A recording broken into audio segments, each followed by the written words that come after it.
Sleep series part 7. This is the last part of our sleep series. Hope you have enjoyed it.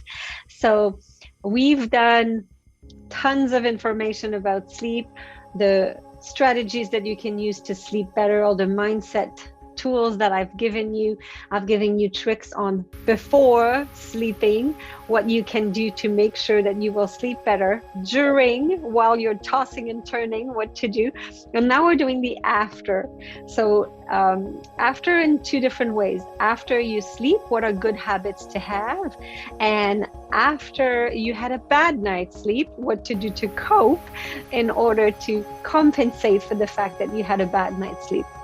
So the first thing that I want to bring up is that every morning when I wake up, I have a watch, and I have a sleep app where I would tell my app how I feel.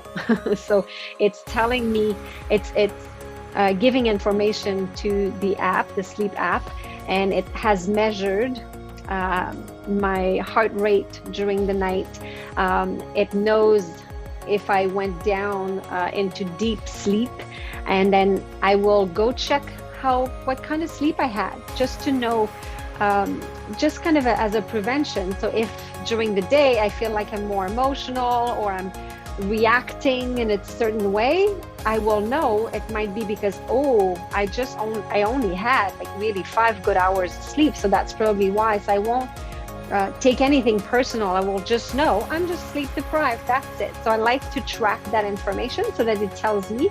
And then my watch sends me messages also, and tells me, hey, you are a little bit behind on your sleep. So I know you want to have 8 hours of sleep, and it's been 3 days in a row that you haven't. So why don't you go to bed early tonight? Or I recommend that you go to bed around 8:45 tonight if you want to catch up for the week. Or it's really cool. So it kind of helps me stay honest about my sleep. So let's say you wake up after a bad night's sleep. The very first thing you want to do absolutely is to stay hydrated. Drink a lot of water, more water when you did not have a good night's sleep, because your brain will be deprived of water. So make sure you drink enough water, especially if you will revert to using caffeine, because some people overcompensate and they say, oh, that's fine, I'll just drink more coffee. Well, coffee is diuretic and it will dehydrate you. So it's not a good idea to revert to caffeine. So if you do, for each coffee you have an equal glass of water, because you need to replace the water that you will lose because you've drank the coffee. Another thing that you might want to try to do is postpone any major decisions. So if you had a really bad night's sleep, and sometimes it's not a bad night, it's like you went to bed really late, you had to work late, or your child was sick, or it's not just trying to sleep and not being able to. Sometimes it just happens, right? Like we had friends over. My husband and I would go to bed at 8:30 p.m.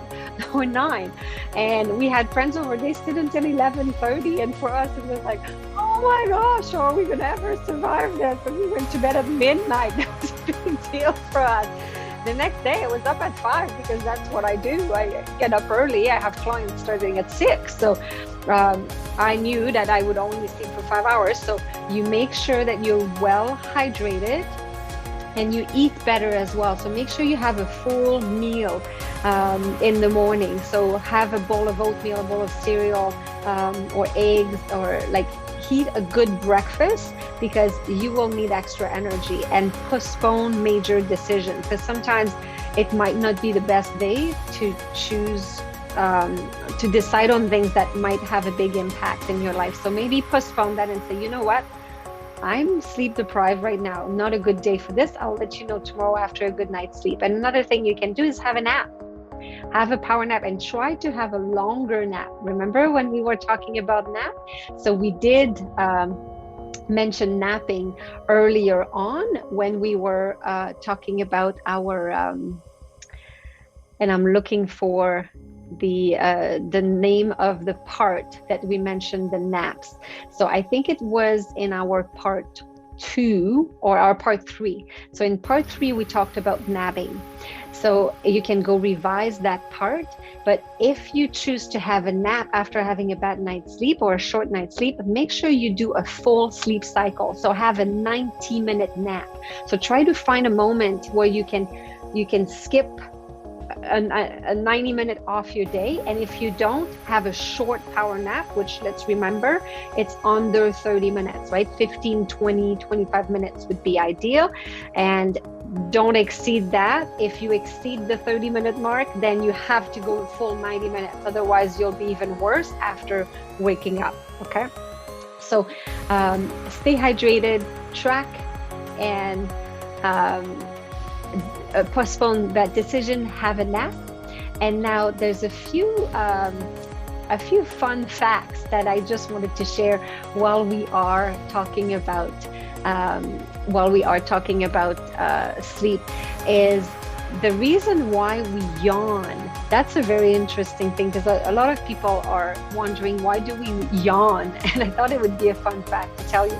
Usually it's because your brain is overheating and it needs to cool off. So we yawn to bring some oxygen to the brain so that the brain gets oxygenated. Another fun fact about sleep is, why don't we fall off the bed while we sleep, right? It's because when you're sleeping, somehow your brain deactivates that movement coordinator, let's say. So let's say there's a portion of your brain that makes you move. Well, it deactivates its power. It's like it unplugs that area of your brain that asks you to move. So that's why we're not falling off the bed while we are sleeping. So hopefully you had a good time with the sleeping series. It was really fun for me to talk about all of this. Obviously, there are so much more to say, and you will be able to catch that in the full course. So of course, you know my style. I like to have online courses that go deeper into the topics that I mentioned in my blog. So stay tuned for the Think Yourself Asleep online courses, where you can learn even more, or that you could maybe forward to other people that you know that may need a little extra help for sleep. So stay tuned for that. And in the meantime, have a great night's sleep, everyone.